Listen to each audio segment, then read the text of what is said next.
Welcome to part 2 of this 3-part Indian meal prep series, and today we go over the actual prep. The first thing I do is break up my menu into elements. I try and club similar elements into groups to give myself a clear direction and avoid repeating tasks. Step 1 is to get things boiling like potatoes, eggs and dal. For this week's prep, I chose moong dal.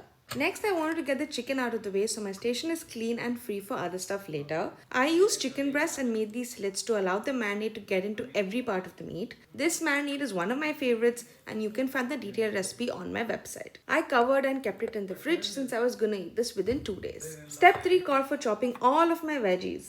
I got the cabbage out of the way since drying this would take forever. I moved on to the onions since it was going to be prepared in a bunch of ways. Thinly sliced for noodles, diced for palya or in the sandwich, and finely minced with garlic and onion for the curry base. Now, since I knew the curry base would take forever, I got started on that since my onions were ready. I then packed the rest of the onions and prepped the tomatoes for the curry base. I chopped spring onions for the noodles and separated the whites and greens since their cook times are different. When the onions are done sweating, I add the tomatoes and let it cook away.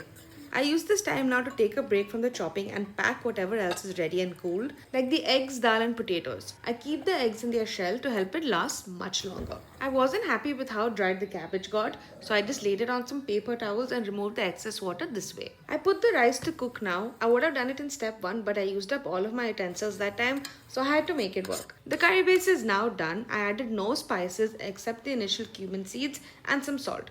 I packed that and got onto the condiments.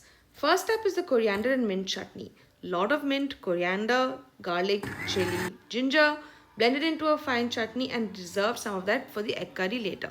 Next is the pickled onions. 2 parts water to 1 part vinegar, some sugar, some salt, brought to a simmer and poured over thinly sliced red onions and green chili. I then packed the cabbage in a large container lined and topped with paper towel to absorb any water it may let out during the course of the week. I then did the last stretch of chopping like sliced cucumbers, sliced carrots for munching and julienne carrots for the noodles. Lastly, I packed the rice and I was done. This will take you roughly 2ish hours and help you immensely throughout the week. Stay tuned for the last part where I show you the finished dishes.